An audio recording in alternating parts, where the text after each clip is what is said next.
Ha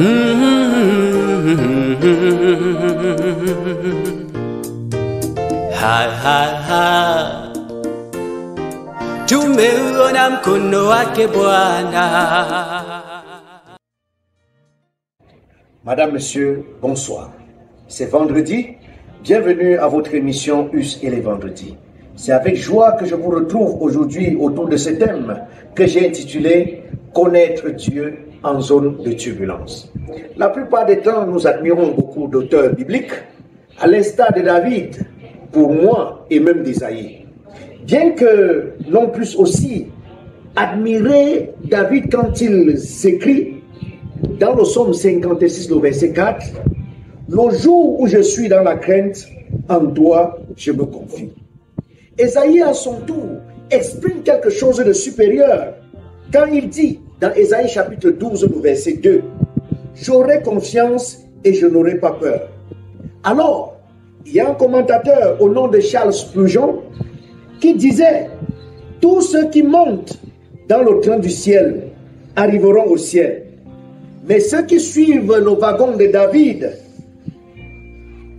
voyageront en troisième classe, alors que ceux qui suivent Ésaïe se déplaceront en première classe. » La confiance n'est pas le produit de la crainte.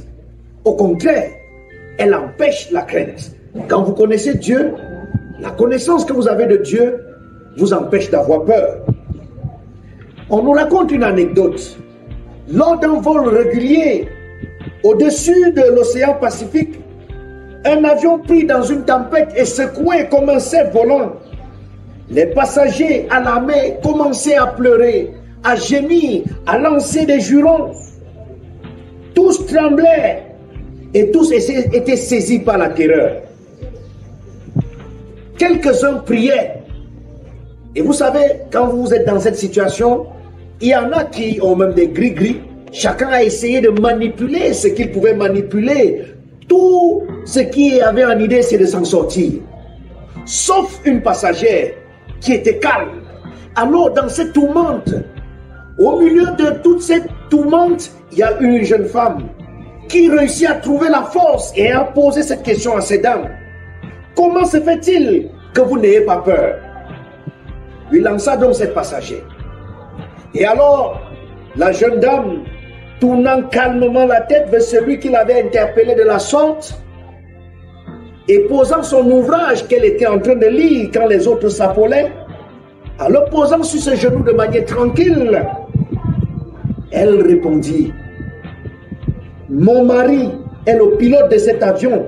Il a toutes les qualifications nécessaires pour nous faire parvenir sains et saufs à destination. » Oh, quelle parole, quelle confiance. Elle connaît, c'est son mari qui est le pilote.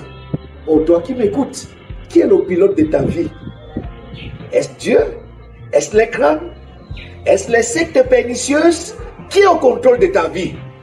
Mais si tu es convaincu que c'est Dieu qui est le pilote de ta vie, alors tu peux croire et tu peux le dire. Satan peut s'agiter, il peut faire tout ce qu'il veut, mais Dieu t'amènera où il a prévu. Oh, bien sûr que nous avons cette anecdote aujourd'hui, justement parce que elle est arrivée à destination sans aucun problème. Et à ce niveau, le dictionnaire du français vivant définit ainsi la confiance: sentiment d'une personne qui se fie à une autre avec l'assurance qu'elle ne sera pas déçue.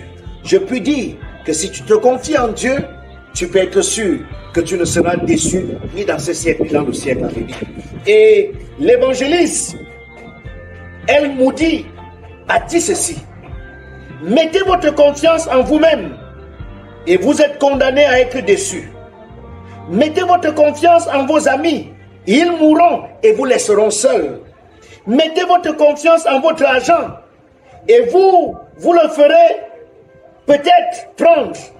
Mettez votre confiance en votre réputation et la calomnie l'aura vite flétrie.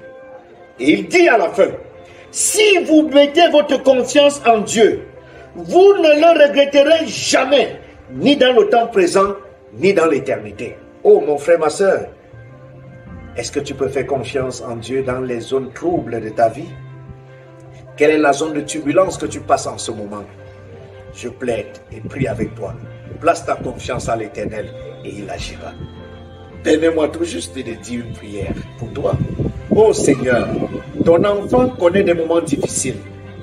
Mais je sais, s'il te choisit comme le pilote de sa vie, tu as toutes les qualifications nécessaires pour le mener à bon port sans aucun incident. Merci pour ta grâce. Merci pour l'exaucement. Merci parce que tu veilleras sur la vie de ton enfant. Mon frère, ma soeur, que l'Éternel te bénisse. Et à vendredi prochain, par la grâce de Dieu.